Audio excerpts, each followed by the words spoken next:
नमस्कार, मी गणेश आचवल स्वामी कृपा क्रिएशन्स या यूट्यूब चॅनलमध्ये तुम्हा सर्वांचं मनपूर्वक स्वागत करतो.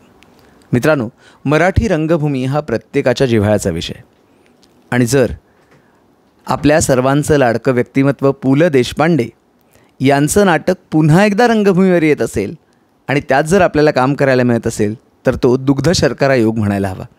आणि ही सगळी प्रस्तावना करण्याचं कारण असं, सुंदर मी होणार हे नाटक पुन्हा एकदा रंगभूमीवर येतं आहे. राजेश देशपांडे त्याचं दिग्दर्शन करतायत आणि त्या नाटकात एक व्यक्तिरेखा साकारणारी माझी मैत्रीण सृजा प्रभुदेसाई आज आपल्यासोबत आहे. नमस्कार सृजा. नमस्कार. सर्वप्रथम आनंद होतोय आज एका नवीन माध्यमाच्या निमित्ताने तुझ्याशी संवाद साधतोय. मला जाणून घ्यायचं आहे की सुंदर मी होणारमधली तू कोण आहेस? सुंदर मी होणारमधली मी सुंदर होण्याचा ध्यास घेतलेली दीदी राजे आहे. आणि तेच म्हणजे की सुंदर मी होणार हे नाटक येतं आहे आणि त्याचा आपण भाग आहोत. आणि तू म्हणालास तसं पुलंचं म्हणजे ते सगळं आपल्या प्रत्येकाचं म्हणजे लहानापासून प्रत्येक म्हाताऱ्या माणसापर्यंत ज्यांना आपण प्रेम केलं आहे असे पुलं आणि त्यांचं सुंदर मी होणार नाटक आणि त्यातली दीदी राजेंची व्यक्तिरेखा आणि म्हणजे सुनीताबाईंनी ज्यांचं हे जन्मशताब्दी वर्ष आहे त्यांनीच ती भूमिका तेव्हा सादर केली होती. त्याच्यामुळे फार तो एक आनंद वेगळा आहे की आपण ती भूमिका करण्याचा प्रयत्न करतोय. मला आठवते सृजा, पुलं महोत्सव होता आणि त्यावेळेला म्हणजे पुलंची उपस्थितीसुद्धा होती आणि सुंदर मी होणारचे काही मोजके प्रयोग झाले होते. तेव्हा मी हे नाटक बघितलं होतं. तर तू कुठलं हे नाटक आधी कोणत्या संचात बघितलं होतंस का?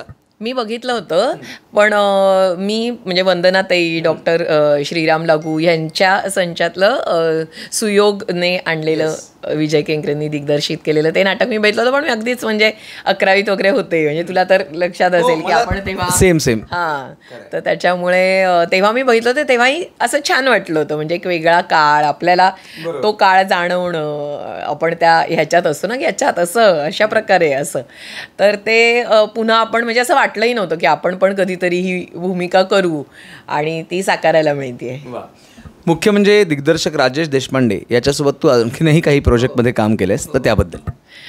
राजेश देशपांडेबरोबर मी ह्याच्या आधीचं हिमालयाची सावली हे एक खूप मोठं नाटक केलं. खूप मोठं या अर्थी की त्याचा एक वेगळाच दर्जा होता आणि वसंत कानेटकरांचं असंच एक कठीण नाटक जे राजेशने एकदम लीलया पेललं त्याच्या दिग्दर्शनातून. त्याच्यामुळे मला नेहमीच त्याच्याकडे काम करताना एक काहीतरी नवीन शिकायला मिळणं आणि एक म्हणजे आपण म्हणतो ना, आपण काम करत असतो पण आपल्याला पण हवं असतं की आपल्यात काहीतरी एक थोडंसं जर काहीतरी आपण शिकू शकलो, बदल घडवू शकलो तर आपणही थोडेसे अजून थोडेसं समृद्ध होऊ असं जे वाटत असतं ते मला त्याच्याकडे करायला मिळतं. ह्याचा मला एक वेगळा आनंद आहे, कारण त्याचं कॉमेडी, गंभीर, भावनिक असं सगळंच दिग्दर्शन त्याचं खूप छान आहे. त्याचा स्वतःचा अभ्यास खूप छान आहे आणि तो ज्या दर्जेदार प्रकारे लिहिलं गेलेलं आहे ना तसंच तो स्वतः त्याच्या डोक्यात रिसीव करत असल्यामुळे बसवताना आपल्याला ते जाणवतं की खूप छान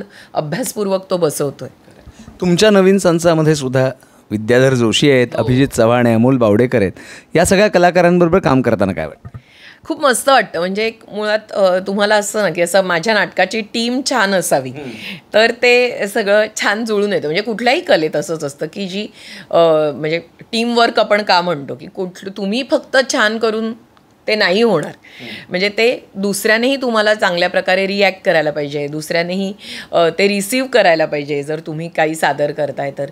आणि म्हणजे ती दोघांनी मिळून किंवा सगळ्यांनी मिळून एकत्र सादर करण्याचीच कला असल्यामुळे मला खूप आनंद वाटतो आहे की बाप्पा जोशी, त्याच्यानंतर आस्ताद आहे, अभिजित आहे, अमोल आहे, श्रुती, स्वानंदी, त्याच्यामुळे म्हणजे एक मजा येते, एक छान असं की हां मस्त झालं आहे, कास्टिंग खूप छान झालं आहे, असा तो एक आनंद आहे. सुंदर मी होणारचं कास्टिंगसुद्धा सुंदर आहे. हो, खरंच आहे.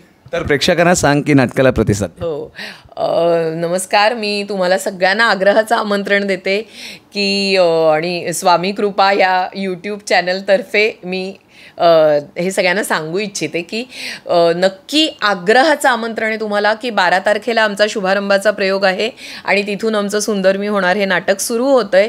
तुमच्या सवडीने, तुमच्या वेळीने, पण नक्की अगदी जरूर या आणि आमच्या नाटकाचा आस्वाद घ्या. आम्ही खूप वाट बघतोय तुमची.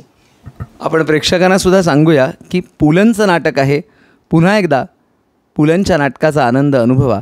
आणि आमच्या व्हिडिओला लाईक करा, शेअर करा, स्वामी कृपा क्रिएशनला सबस्क्राईब करा. असेच मराठी नाटकांचे, मराठी मालिकांचे, मराठी चित्रपटांचे अपडेट्स मिळवण्याकरता स्वामी कृपा क्रिएशन्सला सबस्क्राईब करा. धन्यवाद.